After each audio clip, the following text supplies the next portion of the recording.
दोस्तों, स्वागत है आप सबका हमारे चैनल पे। आज हम लोग फिजिक्स का पार्ट 2 कवर करेंगे। देखते हैं ग्रहों की गति संबंधी केपलर के नियम। केपलर ने खगोलीय परिक्षणों के आधार पर सूर्य के चारों ओर ग्रहों की गति के संबंध में निम्नलिखित 3 नियमों का प्रतिपादन किया।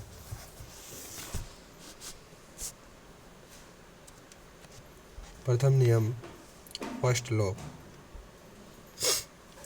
प्रथम नियम को कक्षाओं का नियम, लॉ ऑफ ऑर्बिट्स भी कहते हैं। इस नियम के अनुसार सभी यह दीर्घवृत्ताकार कक्षाओं एलिप्टिकल ऑर्बिट्स में गति करते हैं तथा सूर्य इसकी एक नाभि फोकस पर स्थित होता है।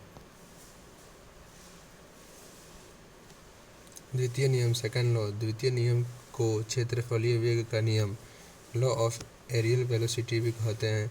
सूर्य से किसी भी ग्रह को मिलाने वाली रेखा समान अंतरालों में समान क्षेत्रफल तय करती है, अर्थात ग्रह का क्षेत्रफल वेग नियत रहता है। द्वितीय नियम यह बताता है कि जब ग्रह सूर्य से दूरस्थ होता है तो उसकी गति न्यूनतम होती है तथा जब वह सूर्य के समीपस्थ होता है, नियरेस्ट होता है, तो उसकी गति अपेक्षाकृत अधिकतम होती है। केपलर का द्वितीय नियम कोणीय संवेग संरक्षण के सिद्धांत के तुल्य है। तृतीय नियम, थर्ड लॉ। किसी ग्रह के परिक्रमण काल t का वर्ग उस ग्रह के दीर्घवृत्ताकार कक्षा के अर्ध दीर्घ अक्ष सेमी मेजर एक्सिस r की तृतीय घात के अनुक्रमानुपाती होता है, अर्थात t square inversely proportional r³ होता है। तृतीय नियम से स्पष्ट है कि ग्रह सूर्य से जितना अधिक दूर होगा उसका परिक्रमण काल उतना ही अधिक होगा। सूर्य के समीपस्थ ग्रह बुध का परिक्रमण काल मात्र 88 दिन है, जबकि सूर्य से दूरस्थ ग्रह वरुण नेपच्यून का परिक्रमण काल लगभग 165 वर्ष है। उपग्रह या सैटेलाइट। जिस प्रकार ग्रह सूर्य के चारों ओर परिक्रमण करते हैं, उसी प्रकार कुछ आकाशीय पिंड भी इन ग्रहों के चारों ओर परिक्रमण करते हैं। इन पिंडों को उपग्रह कहते हैं। उपग्रह का कक्षीय वेग। उपग्रह का कक्षीय वेग पृथ्वी तल से उसकी ऊंचाई पर निर्भर करता है। उपग्रह पृथ्वी तल से जितना अधिक दूर होगा, उपग्रह का वेग उतना ही कम होगा। उपग्रह का परिक्रमण काल। Revolution period of satellite. उपग्रह द्वारा अपनी कक्षा में पृथ्वी का एक चक्कर पूरा करने में लगा समय उपग्रह का परिक्रमण काल कहलाता है। परिक्रमण काल बराबर कक्षा की परिधि बटा कक्षीय वेग होता है। किसी उपग्रह का परिक्रमण काल भी उसकी पृथ्वी तल से ऊंचाई पर निर्भर करता है।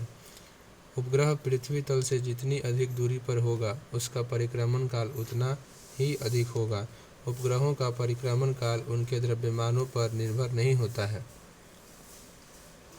Geosynchronous orbit. जब कोई उपग्रह प्रक्षेपण के उपरांत पृथ्वी की सतह से लगभग 36,000 किलोमीटर, 35,786 किलोमीटर या 22,236 मील की ऊंचाई पर पहुंचता है, तो वह एक ऐसी स्थिति में आ जाता है जहां उसकी कक्षा पृथ्वी के घूर्णन के अनुरूप हो जाती है। यहाँ उपग्रह उसी गति से वृत्तीय कक्षा में परिक्रमण करने लगता है जिस गति से पृथ्वी परिक्रमण कर रही है। इसे भूतुल्यकालिक कक्षा कहा जाता है। इस प्रकार के उपग्रह पृथ्वी की परिक्रमा 24 घंटे में एक बार करते हैं, जबकि पृथ्वी को अपने अक्ष एक्सिस की परिक्रमा करने में भी 24 घंटे लगते हैं। अतः उपग्रह एवं पृथ्वी दोनों की गति बराबर होने के कारण दोनों एक दूसरे को स्थिर दिखाई पड़ते हैं। भूतुल्यकालिक कक्षा के विषुवत वृत्तीय तल में ही स्थित होने की दशा में उपग्रह अपनी कक्षा में किसी एक ही बिंदु पर स्थिर प्रतीत होता है। उपग्रह की ऐसी भूतुल्यकालिक कक्षा को भू स्थिर कक्षा जियो स्टेशनरी ऑर्बिट तथा ऐसे उपग्रह को भू स्थिर उपग्रह जियो स्टेशनरी सैटेलाइट कहा जाता है। संचार उपग्रह प्रायः भू स्थिर कक्षाओं में स्थापित किए जाते हैं। ध्रुवीय उपग्रह पोलर सैटेलाइट्स। ये दूसरी श्रेणी के उपग्रह होते हैं जिनकी कक्षा की ऊंचाई भूतुल्यकालिक उपग्रहों की तुलना में काफ़ी कम, सामान्यतः 600 से 800 किलोमीटर होती है तथा यह पृथ्वी के ध्रुवों के परितः उत्तर से दक्षिण दिशा में गमन करते हैं। ऐसे उपग्रह ध्रुवीय उपग्रह कहलाते हैं। ध्रुवीय उपग्रहों का प्रयोग मुख्यतः मौसम विज्ञान, भू सर्वेक्षण कार्यों तथा पर्यावरणीय अध्ययनों हेतु किया जाता है। पलायन वेग, एस्केप वेलोसिटी। पलायन वेग वह न्यूनतम वेग है जिससे किसी पिंड को पृथ्वी की सतह से ऊपर की ओर फेंकने पर पिंड पृथ्वी के गुरुत्वीय क्षेत्र को पार कर जाता है तथा पृथ्वी पर वापस नहीं लौटता। पलायन वेग से फेंकने के लिए पिंड को दी गई गतिज ऊर्जा पलायन ऊर्जा कहलाती है। पृथ्वी के लिए पलायन वेग का मान 11.2 किलोमीटर प्रति सेकंड होता है। यदि पृथ्वी तल से कोई वस्तु 11.2 किलोमीटर प्रति सेकंड अथवा उससे अधिक वेग से ऊपर फेंकी जाए तो वह वस्तु पृथ्वी तल पर वापस नहीं आएगी। चंद्रमा के लिए पलायन वेग का मान 2.38 किलोमीटर प्रति सेकंड है। कृत्रिम उपग्रह के अंदर प्रत्येक वस्तु का भार शून्य होता है, जिसके कारण उपग्रह के तल के द्वारा अंतरिक्ष यात्री पर लगाया गया प्रतिक्रिया बल शून्य होता है। कक्षीय चाल एवं पलायन वेग में संबंध। पृथ्वी के समीप किसी उपग्रह की कक्षीय चाल ऑर्बिटल वेलोसिटी कक्षीय चाल तथा पृथ्वी तल से फेंकी गई किसी वस्तु का पलायन वेग को भी ई से डिनोट करते हैं हो तो पलायन वेग बराबर अंडर रूट 2 कक्षीय चाल होता है। स्पष्ट है कि यदि पृथ्वी के समीप चक्कर काटते किसी उपग्रह की कक्षीय चाल किसी कारणवश बढ़कर अंडर रूट 2 गुनी हो जाए तो वह उपग्रह अपनी कक्षा को छोड़कर पलायन कर जाएगा। सरल आवृत्ति गति सिंपल हार्मोनिक मोशन। सरल आवृत्ति गति सिंपल हार्मोनिक मोशन एक सरल रेखा में एक मध्यमान बिंदु के दोनों ओर निश्चित समयांतराल में इधर उधर गति करने वाले पिंड की गति को सरल आवर्त गति कहते हैं।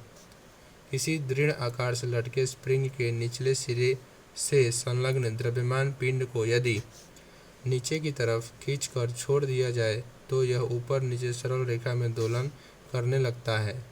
यह गति सरल आवर्त गति है। यदि किसी सरल लोलक को बहुत कम कोण से विस्थापित करते हुए मध्यमान स्थिति से हटाकर छोड़ा जाए तो इसकी गति भी एक सरल आवर्त गति है। क्षैतिज तल में किसी चिकने आधार पर दो स्प्रिंगों के बीच संलग्न किसी द्रव्यमान पिंड मास ऑब्जेक्ट की गति भी सरल आवर्त गति होती है। दोलन या कंपन ऑसिलेशन और वाइब्रेशन।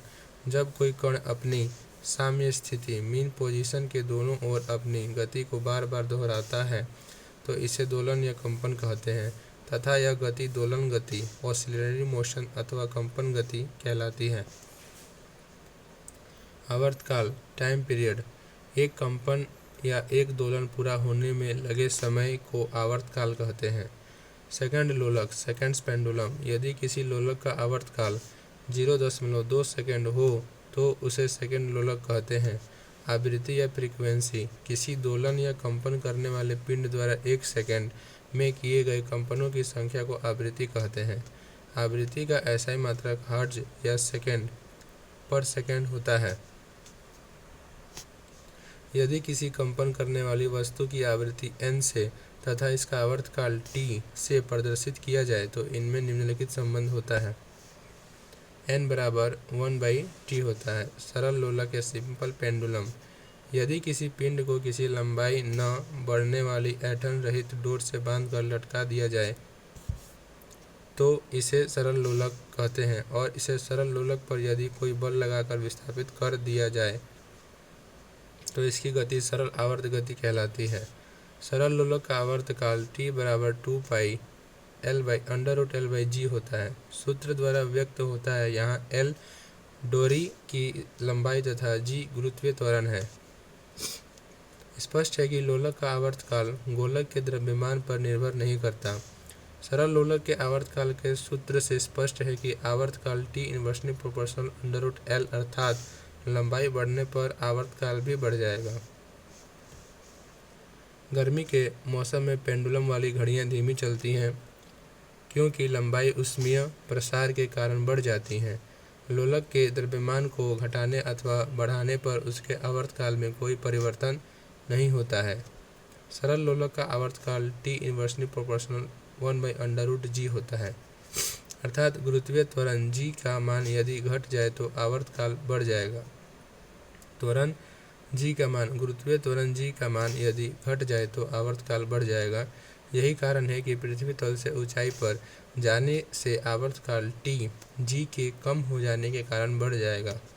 चंद्रमा पर गुरुत्वीय त्वरण g का मान पृथ्वी के गुरुत्वीय त्वरण का 1/6 भाग होता है, अतः चंद्रमा पर सरल लोलक का आवर्तकाल बढ़ जाएगा।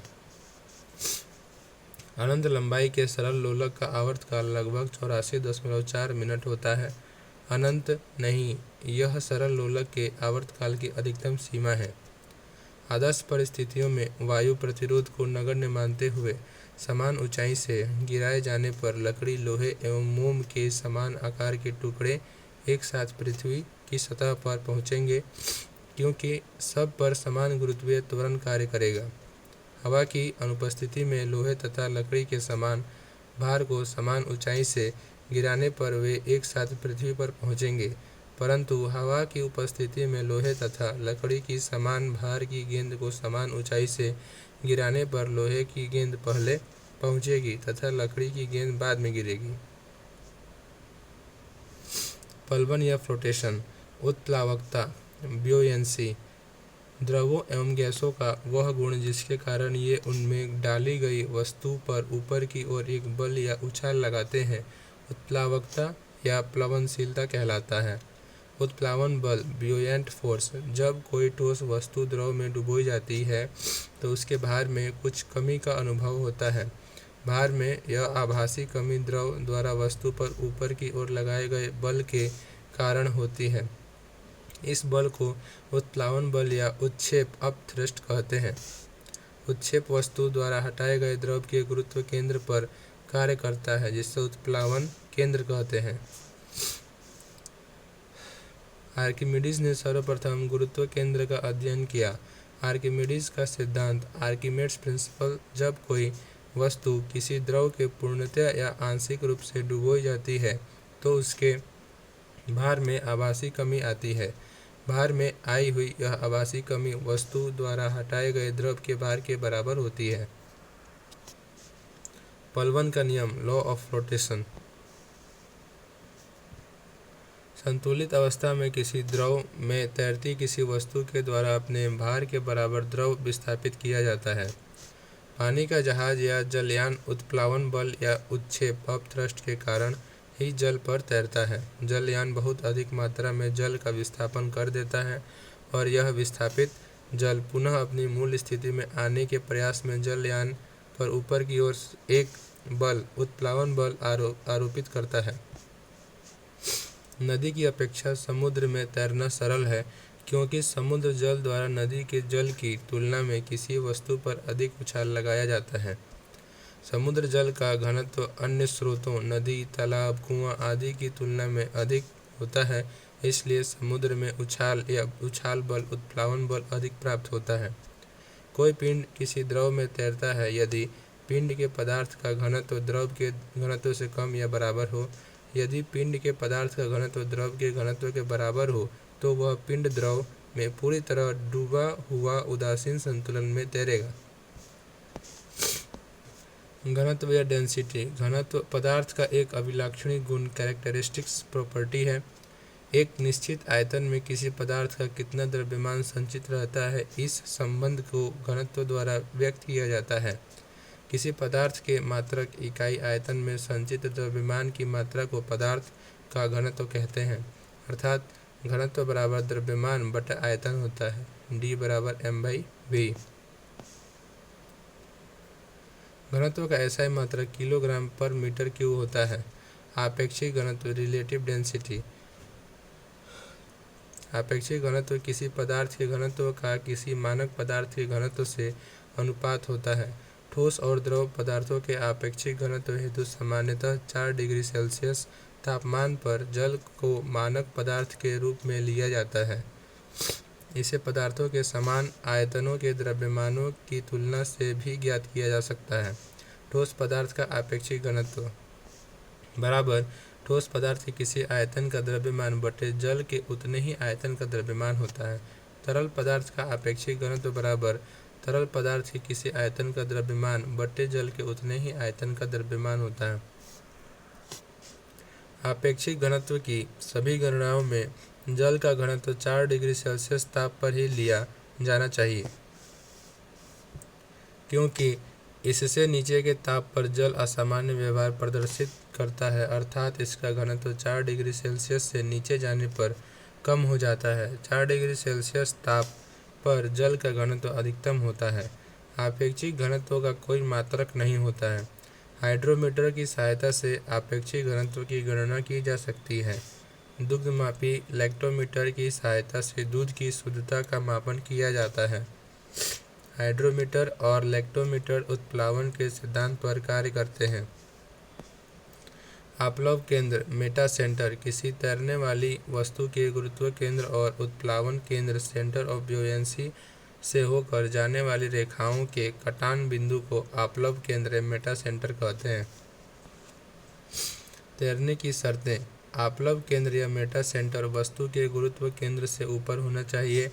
वस्तु का गुरुत्व केंद्र एवं हटाए गए द्रव का गुरुत्व केंद्र अर्थात आप्लव केंद्र दोनों एक ही ऊर्ध्वाधर रेखा में होनी चाहिए। किसी ठोस का कितना भाग द्रव में डूबेगा यह द्रव तथा ठोस के आपेक्षिक घनत्व पर निर्भर करता है। इसकी गणना निम्न प्रकार से की जा सकती है। ठोस के डूबे भाग का आयतन बटे ठोस का कुल आयतन बराबर ठोस का घनत्व बटे द्रव का घनत्व होता है। बर्फ यदि पानी में तैरती है तो उसके आयतन का 1/10 भाग पानी के ऊपर रहता है। बर्नौली का प्रमेय बर्नौलीज थ्योरम किसी आदर्श द्रव के द्वारा रेखीय प्रवाह में इसके मार्ग के प्रत्येक बिंदु पर द्रव के एकांक आयतन की कुल ऊर्जा अर्थात दाब ऊर्जा, गतिज ऊर्जा एवं स्थितिज ऊर्जा का योग स्थिर रहता है। बर्नौली प्रमेय का समीकरण निम्नलिखित है। यह समीकरण दिया हुआ है, इसका आप स्क्रीनशॉट लेके पढ़ लीजिएगा। बर्नौली के प्रमेय से स्पष्ट है कि द्रव या गैस के प्रवाह में जिस स्थान पर वेग अधिक होगा वहाँ दाब कम होगा और जहाँ दाब अधिक होगा वहाँ वेग का मान कम होगा।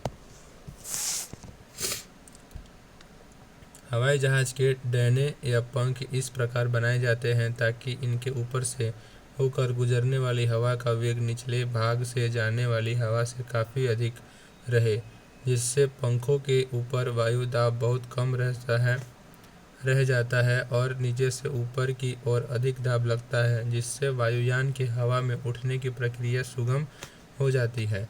डेनियल बर्नौली के नियम के अनुसार उपसतह में किसी भी बिंदु पर बहने वाले द्रव के प्रति इकाई द्रव्यमान की कुल ऊर्जा गतिज और स्थितिज एवं द्रव दाब ऊर्जा का योग होता है और एक नियत मान के बराबर होता है। वेंचुरी मीटर यह बर्नौली प्रमेय पर आधारित एक उपकरण है जिसकी सहायता से पाइप या नली में द्रव के प्रवाह की दर ज्ञात की जाती है। बर्नौली प्रमेय के उदाहरण वायुयान के पंखों की विशेष आकृति, आंधी आने पर घरों के छप्परों और टीन का उड़ जाना, तेज गति रेलगाड़ी प्लेटफॉर्म पर खड़े व्यक्तियों को अपनी ओर खींच लेती है। दो बराबर से लटकते गुब्बारों के बीच मुंह से फूंक मारने पर यह एक दूसरे के नज़दीक आ जाते हैं। पृष्ठ तनाव सरफेस टेंशन किसी द्रव की वह प्रकृति जिसके कारण इसका स्वतंत्र पृष्ठ फ्री सरफेस सिकुड़कर न्यूनतम क्षेत्रफल घेरने की प्रवृत्ति रखता है, पृष्ठ तनाव कहलाता है। द्रव के अणुओं के संसंजक बल होने के कारण उसका स्वतंत्र पृष्ठ तनी हुई प्रत्यास्थ झिल्ली की तरह कार्य करता है। इस प्रकार द्रव का स्वतंत्र पृष्ठ सदैव तनाव की स्थिति में रहता है तथा उसमें कम से कम क्षेत्रफल प्राप्त करने की प्रवृत्ति होती है। द्रव के पृष्ठ का यह तनाव पृष्ठ तनाव कहलाता है। इसका SI मात्रक न्यूटन पर मीटर होता है। किसी द्रव के लिए पृष्ठ तनाव का मान द्रव की प्रकृति, द्रव के ताप तथा उस माध्यम पर निर्भर करता है। जो द्रव के पृष्ठ के दूसरी ओर होता है। ताप बढ़ने पर पृष्ठ तनाव घटता है। क्रांतिक ताप पर पृष्ठ तनाव शून्य होता है। एग्नेस पोकेल्स की शोध ने पृष्ठ तनाव के रूप में जानी जाने वाली अवधारणा की नींव रखी, जो तरल और ठोस सतहों तथा अंतराफलकों के गुणों का वर्णन करती है। पृष्ठ तनाव के उदाहरण। अपमार्जक पृष्ठ तनाव के सिद्धांत पर कार्य करते हैं। अपमार्जक मिलाने पर जल का पृष्ठ तनाव घट जाता है। तेल की बूंद पानी पर फैल जाती है, क्योंकि तेल का पृष्ठ तनाव पानी से बहुत कम होता है। वर्षा जल की गिरती हुई बूंद की आकृति पृष्ठ तनाव के कारण गोल होती है। साबुन के घोल के बुलबुले बड़े इसलिए होते हैं क्योंकि जल में साबुन घुलने पर उसका पृष्ठ तनाव कम हो जाता है। बुलबुले के अंदर का दाब सदैव बाहर के वायुमंडलीय दाब से अधिक होता है। केशिका क्रिया पृष्ठ तनाव का परिणाम है। जल की सतह पर हल्के से रखी गई लोहे की सुई पृष्ठ तनाव के कारण तैरती है। पानी से निकालने पर शेविंग ब्रश के बाल आपस में पृष्ठ तनाव के कारण चिपक जाते हैं। आणविक सिद्धांत के अनुसार प्रत्येक पदार्थ छोटे छोटे कणों से मिलकर बना है, जिन्हें अणु कहते हैं। आसंजक बल। विभिन्न पदार्थों के अणुओं के मध्य लगने वाले आकर्षण बल को आसंजक बल कहते हैं। ससंजक बल। एक ही पदार्थ के अणुओं के मध्य लगने वाले आकर्षण बल को ससंजक बल कहते हैं। तेल तथा जल के बीच आसंजक बल जल के ससंजक बल से कम परंतु तेल के ससंजक बल से अधिक होता है।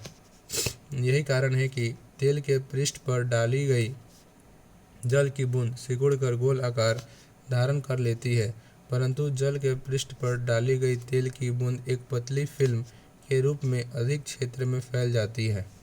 केशिकत्व या कैपिलैरिटी। कांच की बहुत कम त्रिज्या वाली दोनों ओर से खुली नली को केशिका नली या केश नली कहते हैं। किसी द्रव के केशिका नली में ऊपर चढ़ने या नीचे उतरने के प्रभाव को केशिकत्व कहते हैं। इस प्रभाव का कारण पृष्ठ तनाव होता है।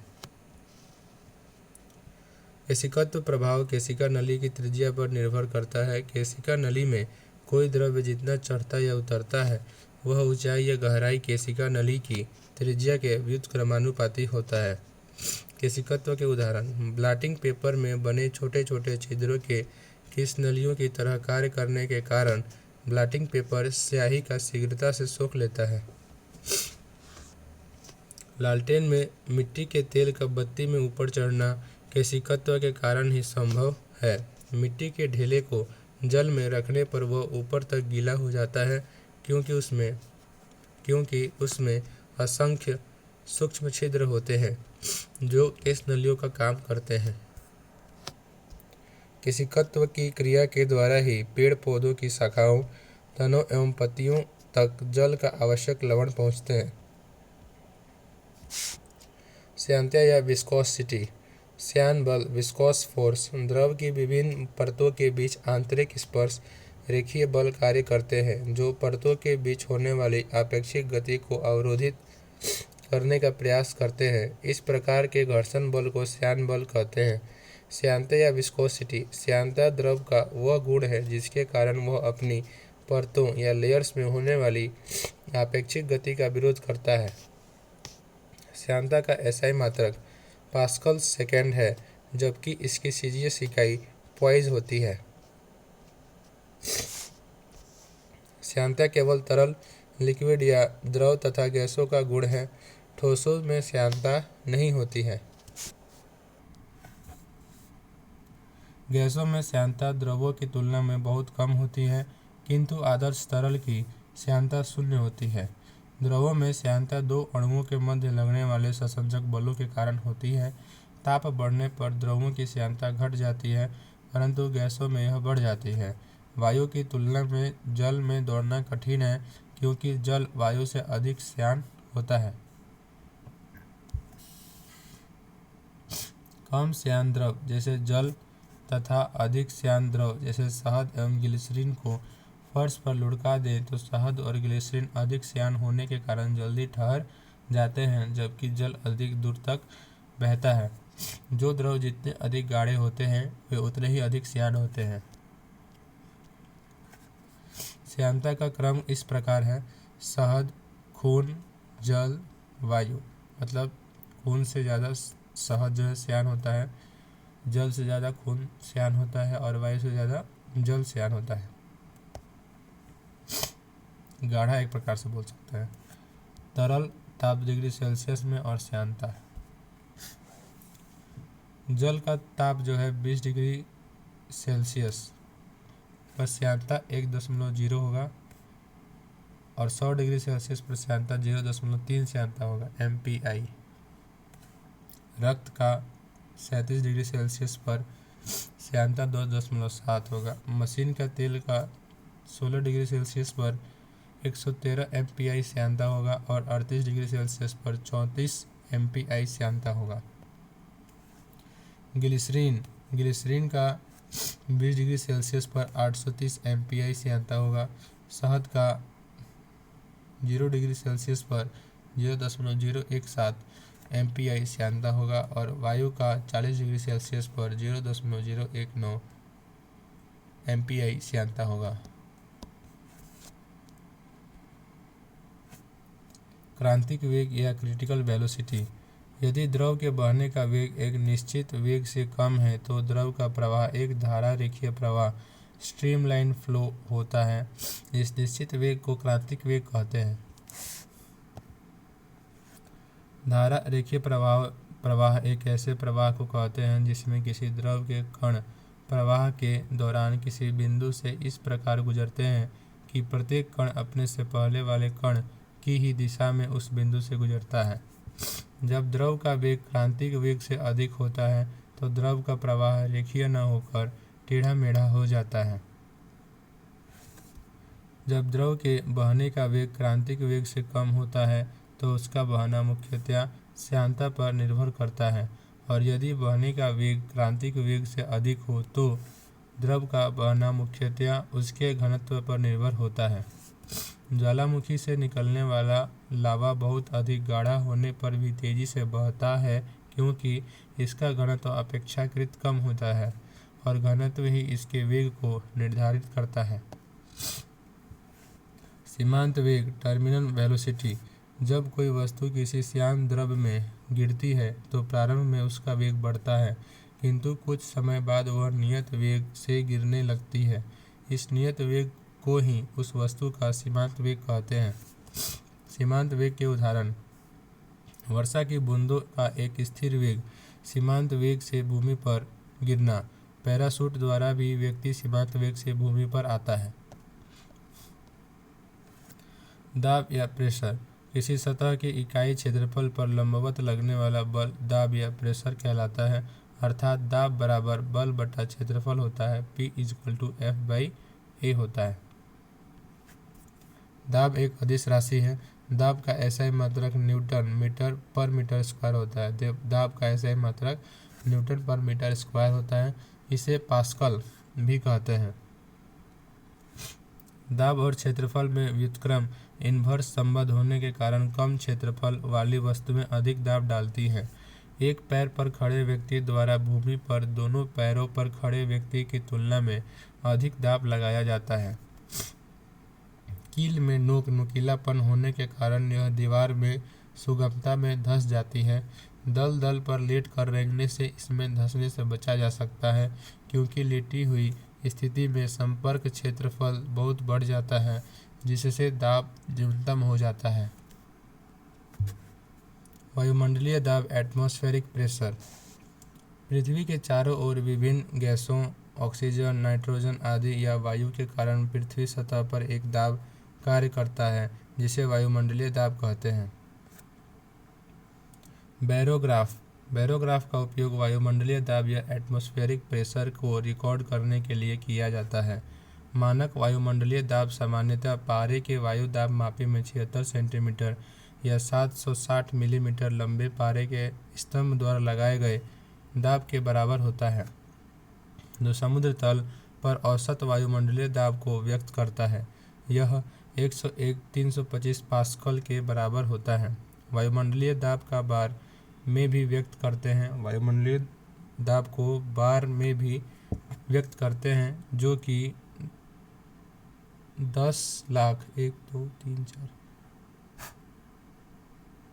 1,00,000 पास्कल 10⁵ न्यूटन पर मीटर स्क्वायर के बराबर होता है। एक एटीएम बराबर 1.013 बार होता है। वायुमंडल के दाब को वायु दाब मापी से मापा जाता है। वायु दाब मापी को बैरोमीटर भी कहते हैं। इसकी सहायता से मौसम का पूर्वानुमान लगाया जा सकता है।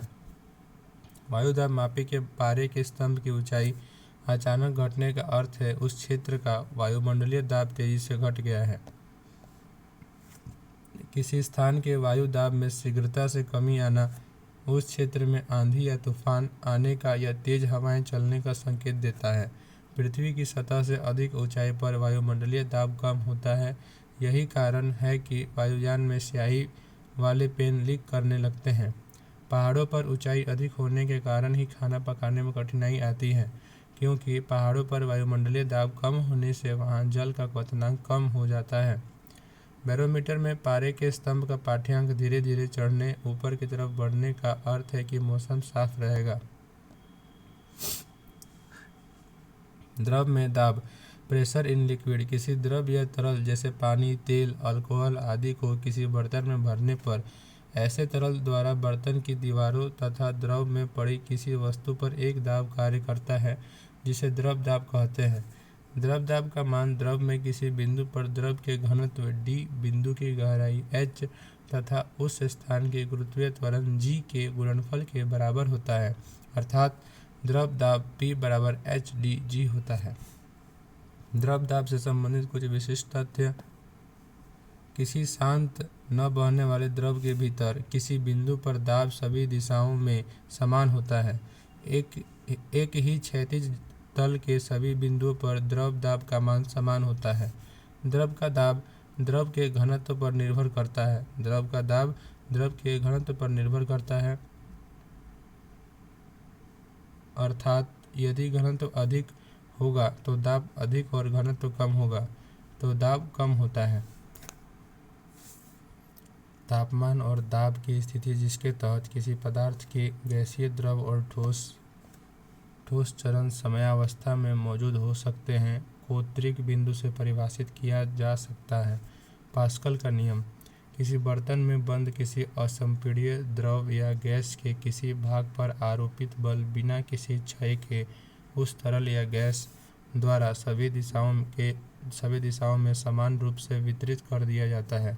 हाइड्रोलिक ब्रेक एवं हाइड्रोलिक लिफ्ट इसी सिद्धांत पर कार्य करते हैं।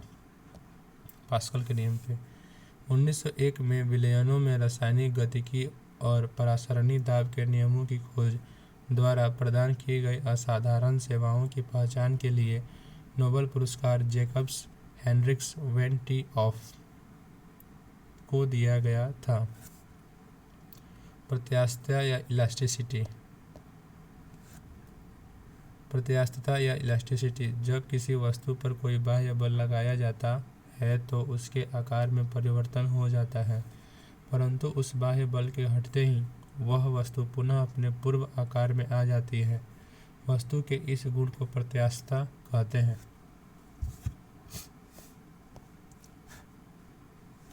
परंतु वस्तुओं में प्रत्यास्थता की एक सीमा होती है, जिससे कम बल लगने पर तो प्रत्यास्थता का गुण बना रहता है और उस सीमा से अधिक बल लगने पर उनमें प्रत्यास्थता का गुण समाप्त हो जाता है। दूसरे शब्दों में हम कह सकते हैं कि प्रत्यास्थता वस्तुओं का वह गुण है जिसके कारण वह बाह्य विरूपक बलों का विरोध करती है। प्रत्यास्थता की सीमा पर पार कर चुके पदार्थ को सुघट्य या प्लास्टिक कहते हैं। प्रत्यास्थता के गुण के आधार पर वस्तुएं दो प्रकार की होती हैं। पूर्ण प्रत्यास्थ वस्तुएं परफेक्टली इलास्टिक वे होती हैं जो विरूपक बल हटाए जाने पर अपनी पूर्व अवस्था को पूर्णतः प्राप्त कर लेती हैं। जो वस्तुएं विरूपक बल हटाए जाने पर अपनी पूर्वावस्था में नहीं आती हैं वे पूर्ण सुघट्य या परफेक्टली प्लास्टिक वस्तुएं कहलाती हैं।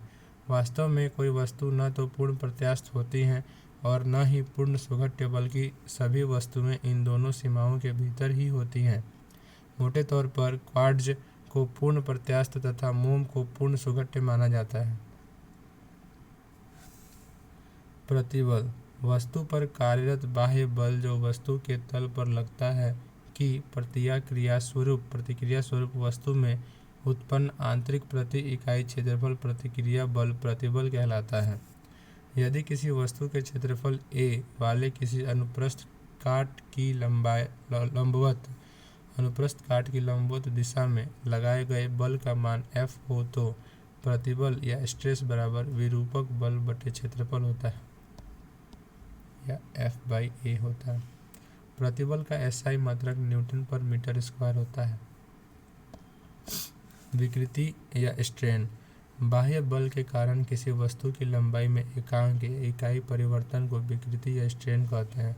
यदि L लंबाई के तार के एक सिरे पर भार लटकाने पर इसकी लंबाई L डेल्टा L वृद्धि होती है तो विकृति डेल्टा L/L हो जाता है। विकृतियाँ 3 प्रकार की होती हैं: अनुदैर्ध्य विकृति डेल्टा L/L और आयतन विकृति डेल्टा V/V और अपरूपण विकृति। विकृति एक शुद्ध अनुपात है जिसका कोई मात्रक नहीं होता है।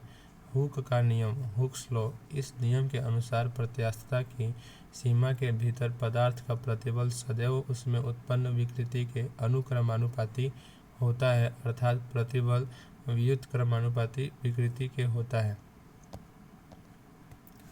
प्रतिबल विकृति के व्युत्क्रमानुपाती होता है। अतः प्रतिबल बटे विकृति बराबर E स्थिरांक, या इसे नियतांक भी कह सकते हैं, जो पदार्थ के प्रत्यास्थता गुणांक को व्यक्त करता है। यंग प्रत्यास्थता गुणांक, यंग मॉड्यूलस ऑफ इलास्टिसिटी, प्रत्यास्थता की सीमा के अंदर अनुदैर्ध्य प्रतिबल तथा अनुदैर्ध्य विकृति के अनुपात को वस्तु के पदार्थ का यंग प्रत्यास्थता गुणांक कहते हैं। यंग प्रत्यास्थता गुणांक बराबर अनुदैर्ध्य प्रतिबल बटे अनुदैर्ध्य विकृति होता है। आयतन प्रत्यास्थता गुणांक, वॉल्यूम मॉड्यूलस ऑफ इलास्टिसिटी, आयतनी प्रतिबल के कारण यदि किसी वस्तु के आयतन में विकृति हो तो उसके अनुपात को आयतन या बल्क प्रत्यास्थता गुणांक कहते हैं। आयतन प्रत्यास्थता गुणांक बराबर आयतनी प्रतिबल बटे आयतनी विकृति होता है। दृढ़ता गुणांक, मॉडुलस ऑफ रिगिडिटी, अपरूपण प्रतिबल और अपरूपण विकृति शेयर स्ट्रेन के अनुपात को दृढ़ता गुणांक या अपरूपण गुणांक शेयर मॉडुलस कहते हैं। इसे ईटा से प्रदर्शित किया जाता है।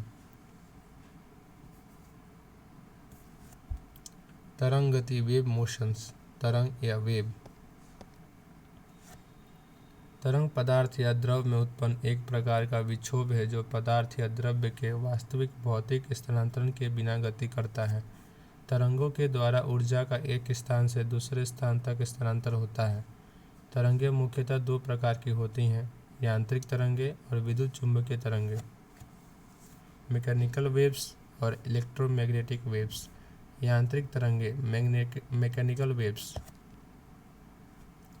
यांत्रिक तरंगें वे होती हैं जिनका संचरण भौतिक माध्यम, वायु, ठोस तथा द्रव आदि की सहायता से भी संभव है। इन माध्यमों में यांत्रिक तरंगों का संचरण ऐसे माध्यमों में प्रत्यास्थता के गुण के कारण होता है। यांत्रिक तरंगों के प्रत्यास्थ तरंग इलास्टिक वेव्स भी कहते हैं। यांत्रिक तरंगों द्वारा केवल ऊर्जा तथा संवेग का संचरण होता है, द्रव्य का नहीं होता है। जल की तरंगें, ध्वनि की तरंगें, स्प्रिंग की तरंगें इत्यादि यांत्रिक तरंगों के उदाहरण हैं। यांत्रिक तरंगों के प्रकार। जब किसी माध्यम में कोई यांत्रिक तरंग संचरित होती है तो माध्यम के कण कंपन करने लगते हैं। कणों के कंपन की दिशा के अनुसार यांत्रिक तरंगें 2 प्रकार की होती हैं। अनुदैर्ध्य तरंगें, लॉन्गिट्यूडिनल वेव्स, इनमें तरंग संचरण की दिशा के अनुदिश माध्यम के कण कंपन करते हैं। कण के कंपन के कारण ही तरंग संचरण होता है, जैसे ध्वनि तरंग का वायु में संचरण। अनुदैर्ध्य तरंगे सभी माध्यमों ठोस, द्रव एवं गैस में उत्पन्न की जा सकती हैं। भूकंप तरंगे स्प्रिंग में उत्पन्न तरंगे अनुदैर्ध्य तरंगे होती हैं। अनुप्रस्थ तरंगे ट्रांसवर्स वेव्स। इस प्रकार की तरंग माध्यम में तब उत्पन्न होती हैं जब माध्यम के कण तरंग चलने की दिशा के लंबवत कंपन करते हैं। अनुप्रस्थ तरंगे केवल ठोसों में उत्पन्न की जा सकती हैं जिनमें दृढ़ता होती है। द्रवों में अनुप्रस्थ तरंगे उनके भीतर नहीं बन सकती, केवल उनके तल पर ही बन सकती हैं। गैसों में अनुप्रस्थ तरंगे उत्पन्न नहीं की जा सकती। अनुप्रस्थ तरंगे विद्युत चुम्बकीय हो सकती हैं, जैसे प्रकाश तरंगे। आयाम या एम्पलीट्यूड। किसी तरंग अनुप्रस्थ अथवा अनुदैर्ध्य के संचरण के दौरान माध्यम के सभी कण अपनी मध्यमान स्थिति के दोनों ओर दोलन करते हैं, अतः दोलनकारी कण का अपनी मध्यमान स्थिति से जो अधिकतम विस्थापन होता है वह आयाम कहलाता है। तरंगदैर्घ्य या वेवलेंथ। माध्यम में तरंग संचरण के दौरान माध्यम के किसी कण द्वारा एक पूरा कंपन किए जाने पर तरंग द्वारा जितनी दूरी तय की जाती है उसे तरंगदैर्घ्य कहते हैं। तरंगदैर्घ्य को लैम्ब्डा से प्रदर्शित करते हैं तथा एसआई मात्रक मीटर एवं अन्य मात्रक एंगस्ट्रॉम होता है। 1 एंगस्ट्रॉम बराबर 10⁻⁻10 मीटर है। तरंग वेव वेलोसिटी। तरंग द्वारा 1 सेकंड में चली गई दूरी तरंग वेग कहलाती है। तरंग वेग को v से प्रदर्शित किया जाता है। इसका एसआई मात्रक मीटर पर सेकंड है। विद्युत चुम्बकीय तरंगे इलेक्ट्रोमैग्नेटिक वेव्स। ये तरंगे विद्युत चुम्बकीय क्षेत्रों के कंपन से उत्पन्न होती हैं। ये तरंगे बिना किसी माध्यम की सहायता से या निर्वात में भी गमन कर सकती हैं। इनकी चाल प्रकाश की चाल के बराबर होती है। विद्युत चुम्बकीय तरंगे अनुप्रस्थ तरंगे ट्रांसवर्स वेव्स होती हैं। प्रकाश भी एक विद्युत चुम्बकीय तरंग है जिसकी चाल निर्वात में 3 × 10⁸ मीटर प्रति सेकंड होती है। विद्युत चुम्बकीय तरंगों का तरंगदैर्घ्य परिसर 10⁻⁻14 मीटर से 10⁻4 मीटर तक होता है। कम तरंगदैर्घ्य वाली विद्युत चुम्बकीय तरंगों की आवृत्ति उच्च तथा बड़ी तरंगदैर्घ्य वाली विद्युत चुम्बकीय तरंगों की आवृत्ति कम होती है।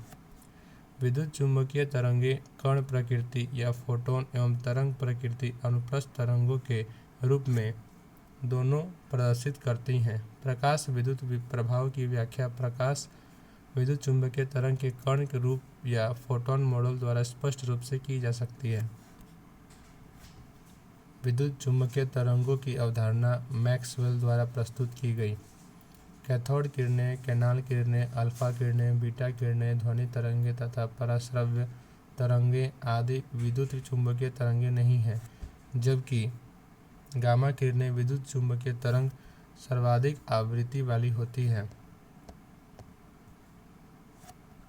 विद्युत चुम्बकीय वर्णक्रम में आवृत्ति के क्रम में सबसे ऊपर गामा किरणें आती हैं, उसके बाद एक्स किरणें, फिर पराबैंगनी यूवी तथा सबसे नीचे रेडियो तरंगे होती हैं। एक्स किरणों का खोज रोंटगन ने किया था और पराबैंगनी किरण का खोज जो है वो रिटर ने किया था। विद्युत चुम्बकीय वर्णक्रम में आवृत्ति के क्रम में सबसे ऊपर गामा किरणें आती हैं, उसके बाद एक्स किरणें, फिर पराबैंगनी तथा सबसे नीचे रेडियो तरंगे होती हैं। 10⁻³ मीटर से 10⁻⁻1 मीटर तक तरंगदैर्घ्य वाली तरंगे सूक्ष्म तरंगे या माइक्रोवेव्स कहलाती हैं।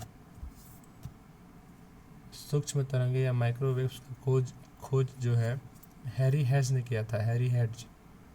सूर्य के प्रकाश में 7 तरंगों का मिश्रण होता है। यह रंग भिन्न तरंगदैर्घ्य के प्रकाश से उत्पन्न होते हैं। इस प्रकार प्राप्त रंगीन प्रकाशों की पट्टी दृश्य या प्रकाश स्पेक्ट्रम विजुअल और लाइट स्पेक्ट्रम कहलाती है। विजुअल प्रकाश है तरंगदैर्घ्य है, इसका खोज जो है न्यूटन ने किया था। प्रकाश स्पेक्ट्रम में लाल रंग से लेकर बैंगनी रंग तक दिखाई पड़ते हैं। दृश्य स्पेक्ट्रम में लाल रंग की तरंगदैर्घ्य सबसे अधिक तथा बैंगनी रंग की तरंगदैर्घ्य सबसे कम होता है। दृश्य स्पेक्ट्रम के दोनों ओर भी स्पेक्ट्रम का विस्तार होता है।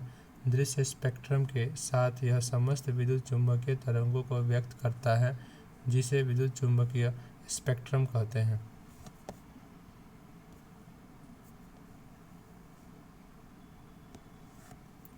दृश्य स्पेक्ट्रम के लाल रंग के ऊपर बड़ी तरंगदैर्घ्यों वाले भाग को अवरक्त स्पेक्ट्रम तथा बैंगनी रंग के नीचे छोटी तरंगदैर्घ्यों वाले भाग को पराबैंगनी स्पेक्ट्रम कहते हैं। पराबैंगनी किरणों की तरंगदैर्घ्य परास 400 nm से 10 nm तक होती है। यहाँ nm बराबर नैनोमीटर है। अवरक्त किरणें इंफ्रारेड रेस की तरंगदैर्घ्य परास 7 × 10⁻⁻7 मीटर से 1 × 10⁻³ मीटर तक होती है।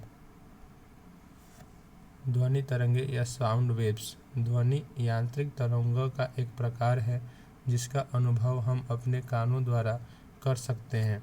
ध्वनि तरंगे माध्यम की सहायता से चल सकती हैं। ये निर्वात से होकर नहीं गुजर सकती। वायु में ध्वनि तरंगे अनुदैर्घ्य प्रकृति की होती हैं। ध्वनि या साउंड ध्वनि एक प्रकार का कंपन वाइब्रेशन है जो सुनने योग्य यांत्रिक तरंगों के रूप में किसी माध्यम की सहायता से प्रभावित होती है। ध्वनि तरंगे 3 प्रकार के होती हैं: अपश्रव्य तरंगे, श्रव्य तरंगे तथा पराश्रव्य तरंगे। अपश्रव्य तरंगे या इंफ्रासोनिक वेव्स 20 हर्ट्ज से कम आवृत्ति वाली ध्वनि तरंगों को अपश्रव्य तरंगे कहते हैं। अपश्रव्य तरंगों का मनुष्य के कान नहीं सुन सकते हैं। व्हेल, गेंडा, हाथी अपश्रव्य ध्वनि परिसर की ध्वनियाँ उत्पन्न करते हैं। प्रायः यह देखा गया है कि कुछ जंतु भूकंप से पूर्व परेशान हो जाते हैं। वास्तव में भूकंप मुख्य प्रघाती तरंगों मेन शॉक वेव्स से पहले निम्न आवृत्ति की अपश्रव्य ध्वनि उत्पन्न करते हैं, जो संभवतः जंतुओं को सावधान कर देती हैं। श्रव्य तरंगे ऑडिबल वेव्स 20 हर्ट्ज से 20,000 हर्ट्ज की आवृत्ति वाली तरंगों को श्रव्य तरंगे कहते हैं। मात्र श्रव्य तरंगों को ही मनुष्य के कान सुन सकते हैं। पराश्रव्य तरंगे अल्ट्रासोनिक वेव पराश्रव्य तरंगे अल्ट्रासोनिक वेव 20,000 हर्ट्ज से अधिक आवृत्ति वाले तरंगों को पराश्रव्य तरंगे कहते हैं। पराश्रव्य तरंगों को मनुष्य के कान नहीं सुन सकते हैं, जबकि इन तरंगों को चमगादड़, कुत्ता, बिल्ली आदि आसानी से सुन सकते हैं। पराश्रव्य तरंगों के उपयोग पराश्रव्य तरंगों का उपयोग समुद्र की गहराई का पता लगाने, कीमती कपड़ों, घड़ियों के पुर्जों और वायुयानों को साफ करने में, दूध के भीतर हानिकारक जीवाणुओं को नष्ट करने में, गठिया रोग के उपचार में, मस्तिष्क के ट्यूमर का पता लगाने में तथा कारखानों की चिमनियों से कालिख साफ करने आदि में किया जाता है। ध्वनि विभिन्न माध्यमों से जैसे हवा, पानी, ठोसों से होकर प्रभावित हो सकती है। गैसों, प्लाज्मा, द्रवों में ध्वनि तरंगे अनुदैर्घ्य तरंगे लॉन्गिट्यूडिनल वेव्स होती हैं। हालांकि ठोसों में ध्वनि तरंगे अनुप्रस्थ और अनुदैर्घ्य दोनों ही प्रकार से संचरित हो सकती हैं। ठोस में ध्वनि की चाल सबसे अधिक होती है, जबकि द्रव में उससे कम तथा गैस में सबसे कम होती है। विभिन्न माध्यमों में ध्वनि की चाल 25 डिग्री सेल्सियस पर हाइड्रोजन का जो ध्वनि की चाल है 1284 मीटर प्रति सेकंड 25 डिग्री सेल्सियस पर, हीलियम का 965 मीटर प्रति सेकंड, वायु का 346 मीटर प्रति सेकंड, ऑक्सीजन का 316 मीटर प्रति सेकंड, सल्फर डाइऑक्साइड का 213 मीटर प्रति सेकंड, समुद्री जल का 1531 मीटर प्रति सेकंड, आसुत जल का 1498 मीटर प्रति सेकंड, एथेनॉल का 1207 मीटर प्रति सेकंड, मेथेनॉल का 1103 मीटर प्रति सेकंड, एल्युमिनियम का 6420 मीटर प्रति सेकंड, निकेल का 6040 मीटर प्रति सेकंड, स्टील का 5960 मीटर प्रति सेकंड, लोहा का 5950 मीटर प्रति सेकंड, पीतल का 4700 मीटर प्रति सेकंड, कांच या फ्लिंट का 3980 मीटर प्रति सेकंड। एक माध्यम से दूसरे माध्यम में जाने पर ध्वनि की आवृत्ति तो नियत या कांस्टेंट रहती है, परंतु चाल एवं तरंगदैर्घ्य में परिवर्तन हो जाता है। ध्वनि की चाल पर दाब का कोई प्रभाव नहीं होता है, लेकिन अन्य वातावरणीय दशाओं जैसे ताप तथा वायु की चाल में परिवर्तन होने से ध्वनि की चाल में भी परिवर्तन हो जाता है। माध्यम का ताप बढ़ने पर ध्वनि की चाल भी बढ़ जाती है। एक गणना के अनुसार वायु के ताप में प्रति 1 डिग्री सेल्सियस की वृद्धि पर ध्वनि की चाल में 0.61 मीटर प्रति सेकंड की वृद्धि हो जाती है। वायु में ध्वनि की चाल 0 डिग्री सेल्सियस पर 331 मीटर प्रति सेकंड तथा 22 डिग्री सेल्सियस पर 344 मीटर प्रति सेकंड होती है। आर्द्र वायु मॉइस्ट एयर में ध्वनि की चाल शुष्क वायु की अपेक्षा बढ़ जाती है। यदि स्थिति और संवेग में समान अनिश्चितता है तो वेग में 1/2 √h/π अनिश्चितता होगी। ध्वनि की विशेषताएं। ध्वनि की 3 विशेषताएं हैं: तारत्व, प्रबलता, गुणता। तारत्व या पिच ध्वनि का भारी अथवा महीन होना ही तारत्व है। तारत्व ध्वनि पर निर्भर करता है। जब ध्वनि की आवृत्ति और तारत्व अधिक होता है तब ध्वनि महीन होती है, और जब ध्वनि की आवृत्ति और तारत्व कम होता है तो ध्वनि भारी होती है। प्रबलता या लाउडनेस। प्रबलता के कारण ध्वनि तेज या मंद सुनाई देती है। प्रबलता के मात्रक फोन एवं सोन हैं। इसका प्रयोगात्मक मात्रक डेसिबल है। गुणता या क्वालिटी। भिन्न भिन्न स्रोतों से निकलने वाली समान प्रबलता एवं समान तारत्व की ध्वनियों में भी भिन्नता होना उनकी गुणता को प्रदर्शित करता है। विश्व स्वास्थ्य संगठन ने 45 डेसिबल तक की ध्वनि को कर्णप्रिय एवं मानवीय स्वास्थ्य के लिए सर्वाधिक सुरक्षित माना है, बताया गया है। आज के लिए इतना ही दोस्तों। वीडियो अच्छा लगे तो लाइक और सब्सक्राइब करिएगा। Thank you. जय हिंद।